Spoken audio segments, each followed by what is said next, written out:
வணக்கம் சுமதி சமையல். இன்றைக்கி முள்ளங்கி சாம்பார் செய்ய போகிறோம். அடுப்பில் செய்கிற சட்டியில் ஃபஸ்ட்டு அரிசி களைஞ்சி தண்ணி ஊற்றிக்கிறேன்.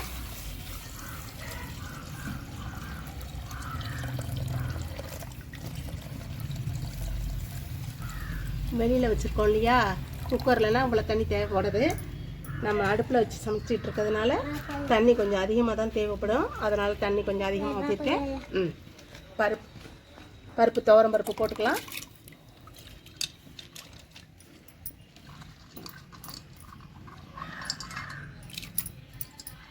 பருப்பை நல்லா கழுவி வச்சுருந்தேன். துவரம் பருப்பை போட்டுக்குவோம்.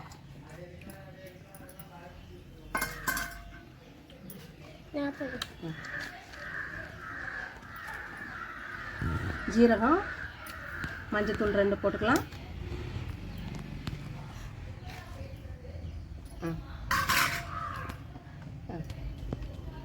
பெருங்காயம் கொஞ்சம் போட்டுக்கலாம். பூண்டு எடுத்து போடு. பூண்டு பூண்டு கொஞ்சம் போட்டுக்கலாம். தக்காளி 2 எடுத்து போடு. 2 தக்காளி போட்டுக்கலாம். வெங்காயம் ஒரு 15 வெங்காயம் போட்டுக்கலாம். கோழி சாமி நான் போட்டுக்கிறேன். போடு இல்லை, நான் அப்படியே போடு.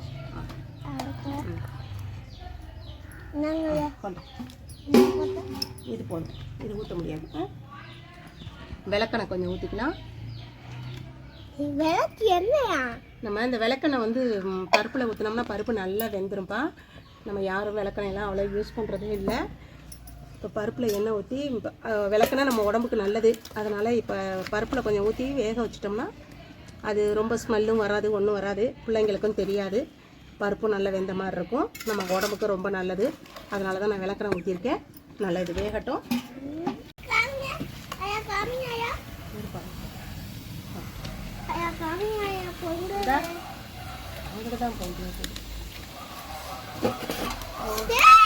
பருப்பு நல்லா பொங்கிடுச்சு.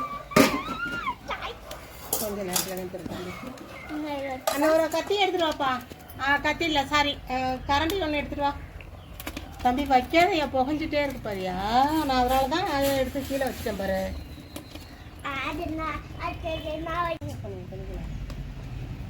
எல்லாம் ஜூஸும் போயிடும்.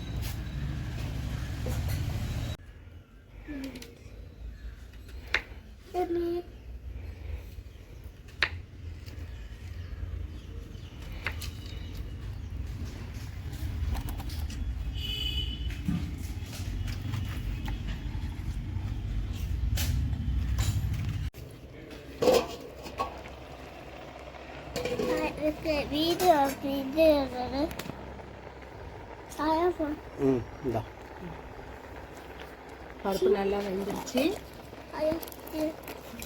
பட்டு போட்டு கடையிறதா இருந்தால் கடைச்சிக்கோங்க.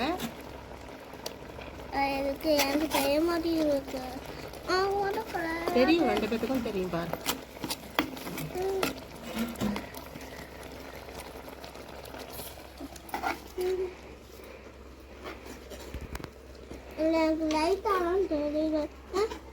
ஐடியா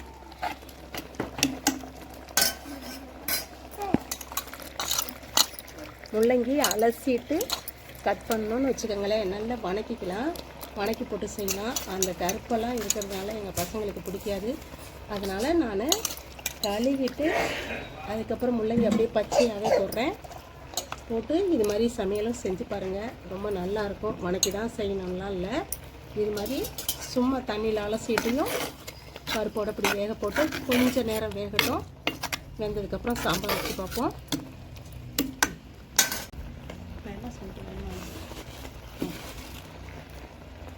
லைட்டாக உப்பு போட்டுக்கலாம். கொஞ்சமாக தண்ணி ஊற்றிக்கலாம். முள்ளங்கி நல்லா கொஞ்சம் நேரம் வேகட்டும். வடசட்டியில் போட்டு முள்ளங்கியை வணக்கியும் சாம்பார் வைக்கலாம். இப்படி பச்சையாகவும் போட்டு சாம்பார் வைக்கலாம். நல்லாயிருக்கும். இதே மாதிரியே நீங்களும் செஞ்சு பாருங்கள். சாம்பார் நல்லாயிருக்கும். கொஞ்சம் நேரம் மூடி பருப்பு முள்ளங்கி வேகட்டும். காய் நல்லா வெந்துருச்சு. சாம்பார் தூள் போட்டுக்கலாம்.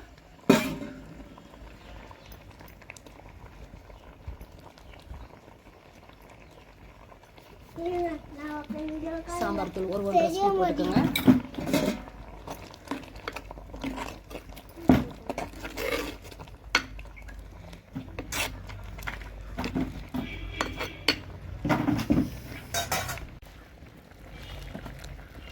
ஒரு நல்ல பெரிய நெல்லிக்காய் அளவு புளி எடுத்துக்கோங்க. புளி எடுத்து ஊற வச்சுக்கோங்க. ரொம்ப புளி போடக்கூடாது. முள்ளங்கியில் ரொம்ப புளி போட்டால் புளிப்பு தன்மை ரொம்ப இருக்கும். அதனால் 2 தக்காளி போட்டிருக்கோம்.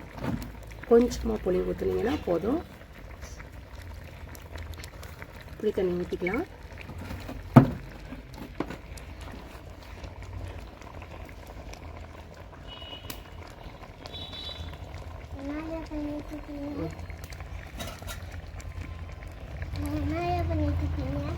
புளி கரைச்சல் ஊற்றுறோம்ப்பா.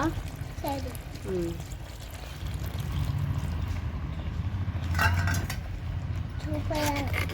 காய் ஒரு 3/4 பதம் வெந்ததுக்கப்புறம் சாம்பார் தூள் போட்டு புளி கரைச்சல் ஊற்றணும்னு வச்சுக்கோங்களேன். அவ்வளோதான். ஒரு 10 நிமிஷம், ஒரு 5 நிமிஷம் கொதிய விட்டாவே போதும். சாம்பார் ரெடி ஆயிரும். முள்ளங்கி சாம்பார் ரெடி ஆகிடும். சாம்பார் நல்லா கொதிஞ்சிருச்சு. இறக்கி வச்சுக்குவோம்.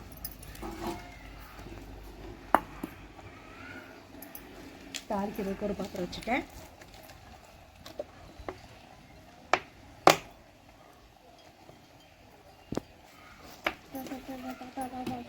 காய்ஞ்சிருச்சு. நான் கொஞ்சம் காயிட்டு போட்டேன்.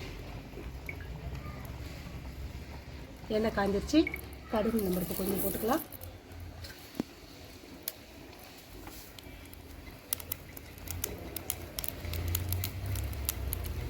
ஒரு மிளகாவும் ஜீரகமும் போட்டுக்கலாம் கொஞ்சம்.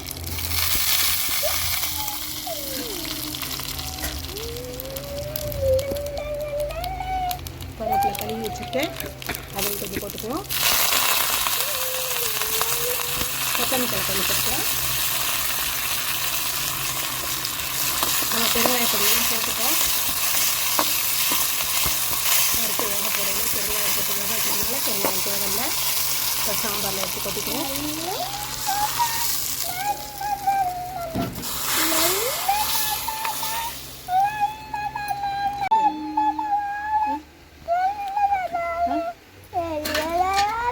என்ன சொல்கிறதுன்னு தெரியல.